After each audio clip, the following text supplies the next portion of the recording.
My first guests are Colorado Republican Congressman Mike Coffman, an Iraq War veteran and member of the House Armed Services Committee. Also, Philip Mudd, CNN counterterrorism analyst and former deputy director of the CIA Counterterrorism Center. Phil, that footage was from that tremendous special right here on CNN about the 60s. Is it deja vu all over again? Is that what you're thinking of when now it's 300 advisors going to Iraq, that it could be a Vietnam in the making? I don't think so. I think the president's been very clear. In my old world at the CIA, there's a fundamental distinction about being in a command center and being on the front lines, for example, trying to take back a city like Mosul. What I'd be worried about more than mission creep, though, is mission focus. We have the potential for an insurgent group that might expand, gain safe haven, and threaten New York City. I want people who are looking at that group and potentially taking out targets. That is different than getting involved in a civil war at the behest of the head of Iraq, Maliki. So the distinction between, are you running specific counterinsurgency operations against threats to the U.S., or are you slipping into support for a civil war? Big difference in my world. Congressman, I'm glad that Phil uses the verbiage civil war, because today's Washington Post has a troubling story saying that Shiite militias are now cooperating with the Iraqi army. In other words, and you know this subject very well, Maliki is now relying on those who once launched attacks on U.S. soldiers. Well, I think if you look at the Iraqi army itself, it's not far from being a Shia militia at this point. A lot of the Sunnis have deserted from the army, and this is a Shia-dominated government fighting a Sunni Arab population where there is a popular base of support for this uprising. And so, we've had this coalition before, where we've had the jihadist elements and the local Sunni Arab militias, tribal leaders come together as one. This really requires a political solution. I think the president was absolutely wrong to send these advisors in and take sides, and really is a sectarian civil war. We need to be putting pressure on the Maliki government to reach out, to lay a foundation for reconciliation.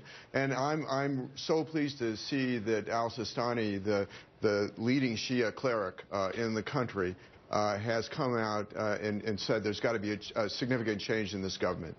Your position is that he shouldn't have sent the 300 advisors, but isn't your position also that we should have maintained more of a military footprint there to begin with?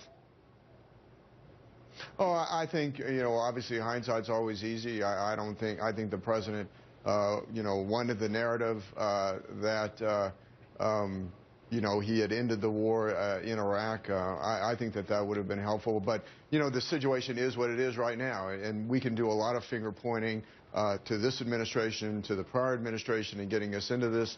But I think right now we got to focus on looking forward. And in looking forward, I think we need to understand the depth of the antagonism, of the hatred between the Shia and Sunni populations of this country, and we need to see it in those terms, and we need to see it in terms of political reconciliation. I think the Sunni Arabs, by and large, want to be a part of Iraq. Yeah. Phil Mudd, Michael Crowley wrote the cover for Time this week on the subject that the congressman was just referencing, and my takeaway was that this really isn't about Iraq. This is about Sunni radicals seeking to establish a caliphate in that entire region, and the sooner we come to terms with that, the better off we'll all be. Your reaction? I think that's correct. We think of the world in terms of state lines. The people that I used to fight against don't. They believe that the word was passed down through a religious document and that boundaries don't mean anything. On the flip side of that, you're looking also at the Shia and how they're viewing the world. Think of this crescent over the course of a few decades. You have Iran at the center of the Shia universe. On their one side, we got the Americans getting out of Afghanistan. They have a lot of historic influence there. We have Nouri al-Maliki, a Shia, taking over for Saddam Hussein, who's a Sunni in Iraq. You have cementing power for Assad, who looks more and more powerful every day. And one more step in the south, in the past 3-4 decades, you have the rise of Lebanese Hezbollah, which is a Shia group and a surrogate of Iran. For them, this world Sunni Shia is looking pretty good. And so, Congressman, what I glean from that and from Phil's analysis is that no number of U.S. military advisors or, frankly, troops on the ground is going to be able to answer this age-old question of who should have been the successor to the Prophet Muhammad in the year 632. That's probably right. But let me just say this, having worked with the Sunni Arabs in Al Anbar province in 2005, 2006, that when they saw hope in terms of their future in Iraq with an inclusive Iraqi government, they turned on the radical elements, the jihadists, and sided with us. And so that can occur again if, in fact, they see a future in an Iraqi government. And again, I'm encouraged by al-Sistani in his statement about a fundamental change in the government to make it inclusive.